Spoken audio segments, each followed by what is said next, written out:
적용 방안 우리 그 김덕대 고동진흥원 대표께서 짧게 해주시겠습니다. 네, 제가 한 16장 슬라이드를 준비했는데, 실제로 이제 핵심적이고 중요한 내용은 앞에 한 5장, 6장 정도 있고요.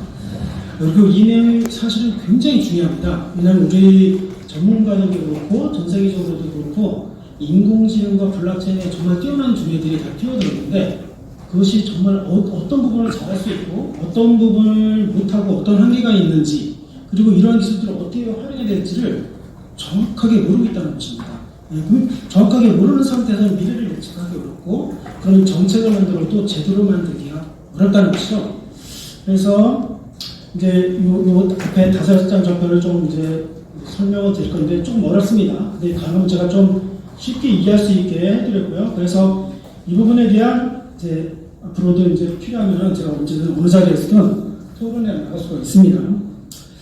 자, 계속 이제 블록체인도 우리나라에서 뭐 한때 이제 떠들기도 했고, 인더스트리 4.0에서는 예전에 인공지능 블록체인도 다 인더스트리 4.0인데, 이번에 백기 5.0 책에서는 인터넷이 이제 그 인더스트리 4.0이고, 빅데이터까지, 그리고 인공지능 뭐 이런 쪽은 이제 인더스트리 5.0으로 이렇게 또 구분을 하긴 했는데, 어쨌든 뭐 IoT도 중요하고 플랫폼도 중요하고 다 중요한데, 우리 산업혁신에서 중요한 가장 뭐가 핵심적인 역할을 하느냐, 크게 두 가지입니다.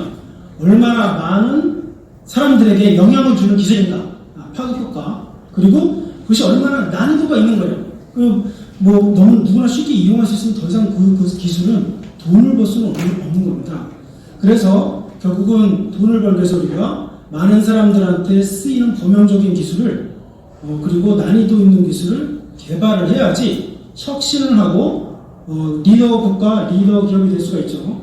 그러면 이제 인공지능으로는 그 금융이 이제 블록체인으로 금융이 좀 전에도 몇 번이 말씀해 주셨지만 블록체인으로 금융에 진입할 수도 있고요. 인공지능으로 금융을 개혁, 혁신할 수도 있고요. 그럼 그 두 개의 차이가 정확히 뭐냐? 일단 인공지능은 당연히 지능적인 문제, 쉽지 않은 문제, 그거를 해결하는 기술이고요. 블록체인 기술은 지능적인 문제를 해결하는 기술이 아닙니다. 그게 왜 그런지 또 설명이 나오는데, 신뢰성 문제를 해결하고 맞춰져 있는 거고요. 그래서 인공지능 정의 자체는 범용적인 문제, 인공지능이 발전할수록 난이도 있는 문제, 그리고 더 넓은 문제를 해결하도록 만들어진 기술이에요. 그래서 학습과 추론을 이용한 지적 문제 해결 기술인데, 왜 학습과 추론이 들어가느냐? 어떤 문제든 넓은 문제를 해결하려면 학습을 해야 되는 겁니다. 미리 정의된 지식 가지고는 변화하는 새로운 정보로부터 학습하거나 새로운 분야를 학습해서 문제 해결할 수가 없어요. 그래서 학습과 추론을 이용한 지능인만이 범용 다양한 문제를 해결할 수 있고 사람처럼 지능될 수가 있는 겁니다. 그래서 이것도 인공지능 전문가들끼리 좀 디베이트가 있었는데, 저는 어쨌든 이렇게 이제 정리를 계속 해갖고 디베이트 때로는 했었고요. 그 다음에 그러면 이제 인공지능에서 좀 전에 말씀드린 그 특징 때문에 기술이 점점 발전해서 딥러닝, 그리고 딥러닝이 좀 LLM이 발전해서 굉장히 다양한 목적에 쓰이고 있죠. 그러니까 사람들이 인공지능으로 모든 걸 다 해결할 수 있는 것처럼 또 착각을 하기도 합니다. 그리고 소프트웨어, 인공지능, 블록체인 모두 다 소프트웨어이기 때문에 얘네들의 공통적인 특징은 자동화. 그래서 단순 작업을 자동화해가지고 우리나라를 과거에 혁신을 했고요. 모든 게 인터넷으로 바뀌고 자동화, IT화 하면서. 그리고 인공지능 가면서 어려운 문제, 복잡한 문제를 해결하면서 또 차별화하고, 블록체인으로 신뢰할 수 있는 문제를 신뢰할 수 있도록 자동화하는 문제를 또 해결한 겁니다. 그래서 두 가지가 좀 상당히 많은 다른 특징을 갖고 있고, 인류는 둘 다 필요한 거죠. 신뢰성도 필요하고 어려운 문제도 해결해야 되잖아요. 그죠? 그래서 둘 다 필요한데 이걸 그럼 어떻게 할 거냐? 가령 이제 트럼프나 해리슨 같은 경우는 뭐 암호화폐랑 뭐 인공지능이 앞으로 이제 뭐 핵심이고, 그래서 그거를 발전시키겠다고 이렇게 떠들고 있고, 우리나라는 블록체인 계속 이제 망해가고 있고, 인공지능을 열심히 국가적으로 지원을 해주고 있는데, 미국도 그렇게 뛰어난 건 아니라는 겁니다. 왜냐면은 암호화폐 따로, 인공지능을 따로 생각하고 있고요. 저는 암호화폐보다는 블록체인과 인공지능 이렇게 보고, 블록체인과 인공지능은 이 신뢰성과 그리고 지능성은 우리 사회 어느 분야, 어느 산업 분야에서도 필요한 기술이거든요. 따라서 두 개를 어떻게 조합을 하고 활용에 따라서 기존의 인공지능만으로 해결하거나 블록체인만으로 해결하는 것보다 훨씬 더 차별화되고 고품질의 저렴하고 빠른 서비스를 만들 수가 있다는 겁니다. 그게 차세대 인터넷 뱅크도 마찬가지고 우리가 이런 방향으로 갔을 때 더 크게 차별화하고 리더 국가가 될 수도 있다라는 겁니다. 그래서 이제 그런데 이제 인공지능이 그러니까 인공지능 왜 안 되느냐? 당연히 블록체인 신뢰 기술이고 인공지능 신뢰성이 한계가 있다는 거죠. 이론적으로 이미 증명이 돼 있어요. 그거를 그 인공지능 전문가들도 간과하는 경우가 많은데 자, 대부분의 지적 문제가 100년 후에 나오면 안 되겠죠. 바로 실시간 몇 초든 아니 몇 시간이든 그 안에 답이 나와야 돼요.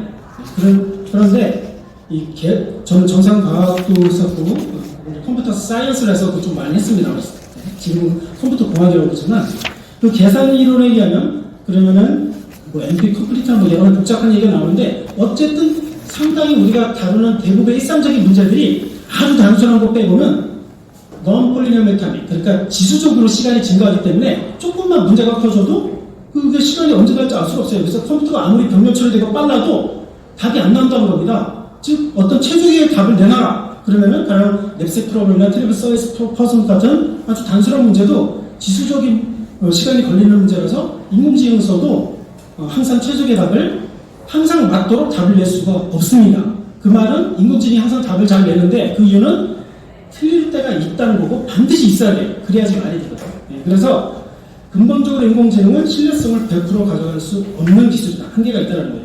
그거를 명확하게 우리가 알고 활용해야 되고요. 그리고 또 한 가지는 얘를 학습을 해야 되니까 굉장히 많은 지식을 집어넣어야 돼요. 그래서 비용도 많고 계산량도 많이 있고 데이터도 많이 필요하죠. 이런 것도 현실적인 어려움이고 그 다음에 벌써 뭐요?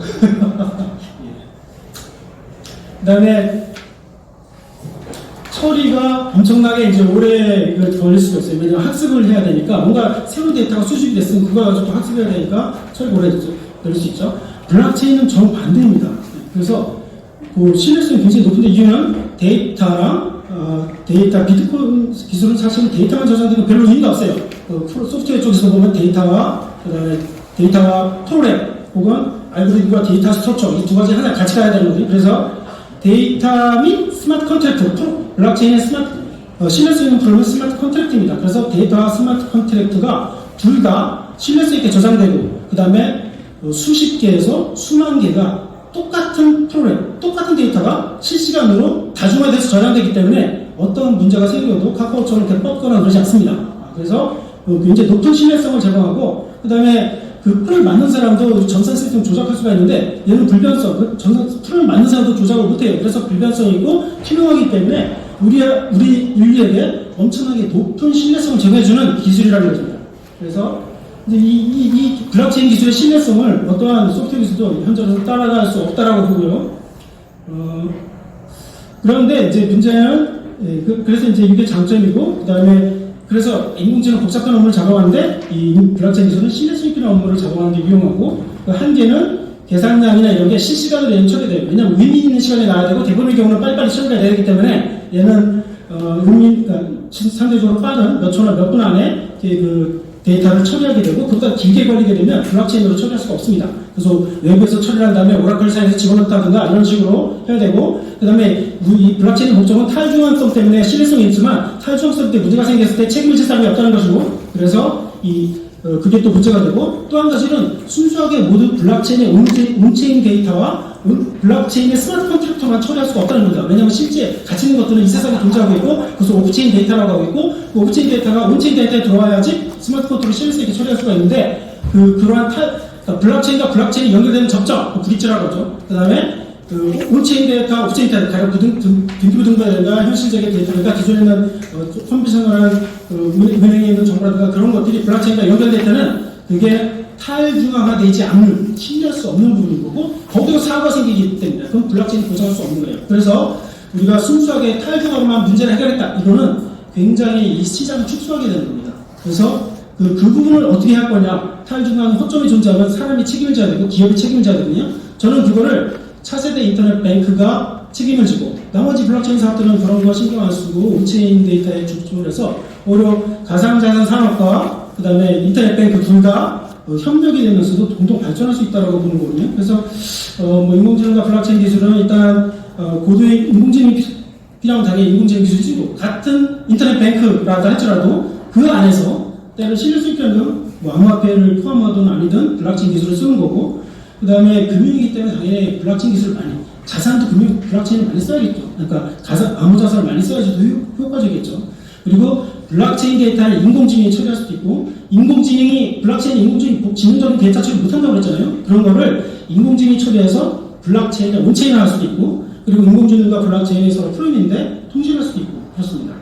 1분 안에 끝내주세요. 네, 그래서 자 그러면 계약서와 스마트를 공개조사 이것도 되게 중요한데 이 뱅킹 5.0이 사실은 그 블록체인에 대한 소개가 상당히 조금 미진합니다. 그래서 제가 그 부분을 좀 많이 보강을 한 거고 계약서와 스마트 컨트랙트에 대한 것도 자세히 되어 있지 않아서 제가 계약서와 사람들도 일반적으로 헷갈릴 수 있는데 계약서와 스마트 컨트랙트가 성격이 많이 다릅니다. 비슷한 면도 좀 많이 다르기 때문에 그 차이점을 이해한다면 우리가 그걸 좀 활용해야 되고 그 다음에 이 뱅킹 5.0의 저자는 우리가 벌써 세 번째 보고 있는 그림이죠. 여기서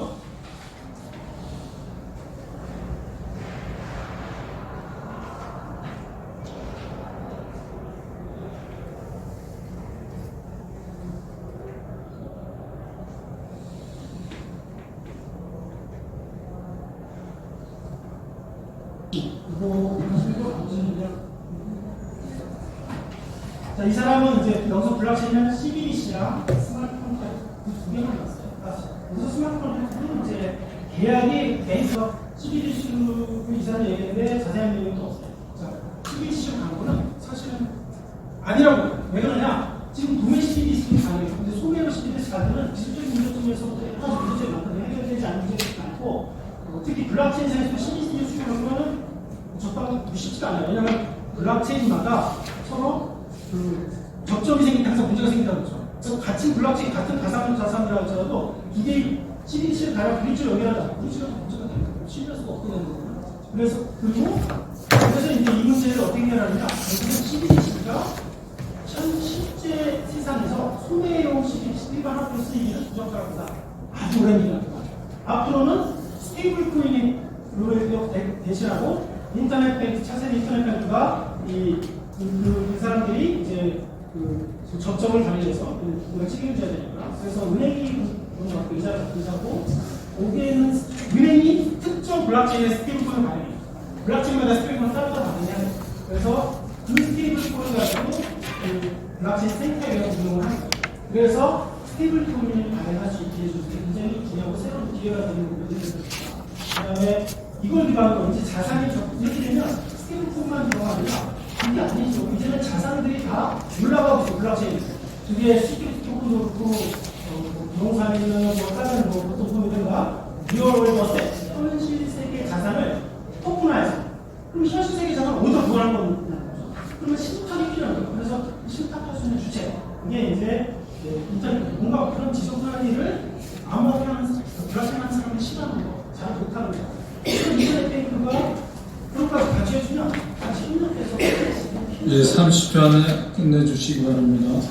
네, 그래서 이제 이렇게 제가 다 이제 넣었어요. 이 사람이 블록체인이 좀 부식해서 여기에 이제 이렇게 보도록 하시고요.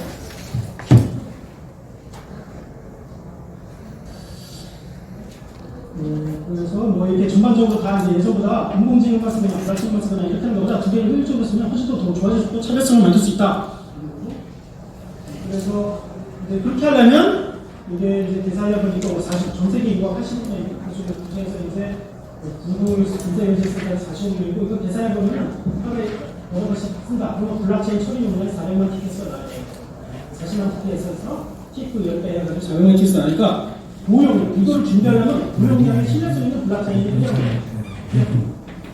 그래서 이렇게 시행하면 400만 티켓을 하면 실제로는 많아봤자 4천이 최고인 거고요. 저희는 개인을 같은 쉽게 핵심만 딱 놓쳐. 굉장히 어려워요. 그러니까 이 높은 몇백만 TPS를 몇십만이나 몇백만 구하려면 블록체인과 블록체인 연결이 굉장히 없어야 되고 인터넷 박준성 그래서 어려운 일과 못 풀었죠. 그분이 하지만 나도 참여하고 이게 블록체인이 제대로 쓰면 우리 사회 원래 쓰려면 이 문제를 해결해야 돼요. 이거 굉장히 중요한 거예요. 그래서 저희는 훈련을 많이 했습니다. 불가능하다는 증거가 없으면 그래서 조절을 하고 있습니다. 감사합니다. 네, 우리 지금 자료를 많이 준비하셨는데 네, 간략하게 맞춰주셔서 감사합니다. 네, 끝으로 우리 이영환 전 건국대 교수님이 토론해 드리겠습니다. 네, 지금 훌륭한 분들이 굉장히 많은 굉장히 좋은 프레젠테이션을 해주셔서 제가 몇 가지 포인트만 짚고 넘어가려고 합니다. 그런데 첫 번째로 제가 짚고 넘어가야 되는 건 여러분들이 많이 얘기하시는 포인트 중에 우리가 이 은행을 만들면서 포용금융에 대해서 너무 많이 말씀을 하시는데 혹시 이 제사 인터넷 전문 은행을 생각하실 때 복지기만 만드시려고 하는 게 아닌가 하는 생각이 들 정도로 너무 포용금융에 집중하고 계신 것 같아요. 그렇게 되면 안 됩니다. 사업 모델로서 포용금융이 들어가면 몰라도 인터넷 뱅크를 인가를 내주는데 포용금융에 집중하게 만든다 하는 것은 그 복지기관 만들자는 얘기하고 같습니다. 우리 자유시장연구원에서도 후원을 하고 계신데 그렇게 하면 안 된다고 생각하고요. 하지만 그럼에도 불구하고 우리가 뱅킹 세그먼트를 생각할 때 지금 기존의 은행들이 못하고 있는 게 그 중저 신용자에 대한 틴 파일에 대한 비즈니스가 더 이 사람들이 잘 할 수 있는 세그먼트가 아닌가 하고 생각하기에 여러분들이 중저 신용자들에 대한 그 비즈니스를 좀 하는 게 좋을 거라고 하는 비즈니스 모델을 생각하고 계신 걸로 저는 짐작을 합니다. 그럼에도 불구하고 이게 우리가 이 국가적인 입장에서 좀 생각을 해보면은 그 금융당국이 이 제사 뱅크를 왜 허가를 내줘야 되는지 하는 거에 대한 깊은 고민이 먼저 있어야 되는 것 같은데 저는 그렇게 생각합니다. 우리나라 경제가 위기에 있다. 첫 번째. 두 번째는 우리나라 이커머스가 위기에 있다. 두 번째를 생각합니다. 첫 번째, 경제가 위기에 있다는 점은 이미 대출이 지금 이분들이 이 기존의 인터넷 은행들이 잘하고 있다. 아까 양희동 교수님 이 사람들 굉장히 잘하고 있어 이러고 얘기하실 때 저는 다소 걱정이 된 게 이분들이 돈을 잘 벌고 있다는 게 걱정이 됩니다. 왜냐하면 이 사람들은 중저 신용자들을 위해서 만들어진 뱅크이기 때문에 이자를 잘 받고 있다는 거고 제가 사업을 해봐서 아는데 사업할 때 제일 좋은 거는 돈 제때 안 갚는 사람이 제일 좋습니다. 왜냐하면은 저는 연체금을 받을 수 있거든요. 연체금 많아지면은 돈을 많이 법니다.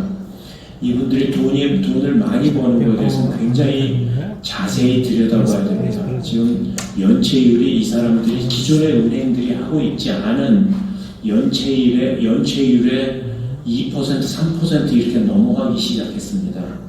그게 우리나라 저기를 보면은 주담대 특히 영끌들의 집중된 대출 형태를 보면은 이 사람들이 장사를 잘하고 있다는 게 폭탄이라고밖에는 저는 볼 수밖에 없습니다. 그래서 이 사람들이 지금 기존의 인터넷 은행들이 잘하고 있다, 돈 잘 벌고 있다 그럴 때 우리는 위기의식을 들게 되는 겁니다. 이분들은 특히 비대면 그 대출에 의해서 주담대에 집중하고 있는 사업자가 돈을 많이 벌고 있어요. 그리고 연체율이 높을수록 돈을 많이 벌고 있다는 것은 분석해보지 않으면은 겉으로 보기에는 굉장히 잘하고 있는 것처럼 보이지만 국가적으로는 위기일 수 있다고 생각하고요. 두 번째, 이커머스에 대해서 이커머스가 위기다 하고 생각하는 건 두 가지 이유가 있습니다. 첫 번째, 카카오페이죠. 카카오페이가 알리페이한테 거의 4천만 명에 대한 신용정보를 넘겨줬습니다. 우리나라 국가적으로 이미 외국의 빅테크에 어느 정도 먹히고 있다는 점을 첫 번째로 생각을 해야 되고요. 두 번째는 위메퍼나 팀원 사태로 봐서 절대로 제대로 돌아가고 있는 이 경제가 아니다. 특히 이커머스는 제대로 돌아가고 있는 경제가 아니다 하는 점에서 저는 폭탄이다 이러고 생각합니다. 그럼에도 불구하고 그런 상황을 생각할 때 제4 인터넷 뱅크가 왜 필요하냐 하면은 이 우리나라 경제 상황을 만들어줄 수 있는, 새롭게 만들어줄 수 있는 혁신적인 와해성 혁신으로 작용할 수 있는 어떤 미꾸라지 효과가 있지 않을까 이런 생각, 매기 효과라고 하죠. 매기 효과가 되지 않을까 하는 그런 바람이 있기 때문입니다. 그래서 이것을 통해 갖고 우리 경제에 어떤 변화를 갖고 올 수 있는 거예요. 지금이 우리가 규제 지금 여러분들이 자꾸 포용금 얘기하실 때 규제 프레임 안에서 자꾸 생각하시기 때문에 그렇습니다. 규제가 없는 상태에서 생각해 놓고 그 기술 기업을 아니면 그런 제4은퇴행 뱅크를 어떻게 지금 규제를 바꿔놓을 수 있는 어떤 계기가 될 수 있게 할 것이냐 하는 것을 생각해야 된다고 생각합니다. 30년에 인터넷 은행이 굉장히 좋습니다. 인터넷 은행으로 가야 되는데 왜냐하면 그게 기술이 저희가 돼서 이 서비스의 경량화나 효율화나 그런 걸 통해 갖고 새로운 경제의 통합화, 경제의 그 컴포넌트의 통합화가 가능하다고 생각하고 그런 통합 속에서 신용을 제공할 수 있기 때문에 블록체인 기술이 정말 중요하다고 생각을 합니다. 그런데 가장 중요한 것은 이 기업이 무엇을 할 수 있게 만들어주면 좋으냐면 우리 국가가 잠재 성장률이 2%로 지금 2%에서 자꾸 내려가면서 1%, 0% 내려갈 게 눈에 보이는데 이 경제를 어떻게 해결할 거냐 하면은 블록체인 기술로 리얼월드 에셋을 해결할 수 있고 리얼월드 에셋을 실제 뱅킹으로 가져오게 만들 수 있다 그러면은 우리나라 GDP가 획기적으로 높아질 수 있는 그런 계기가 될 수 있다 이렇게 생각합니다.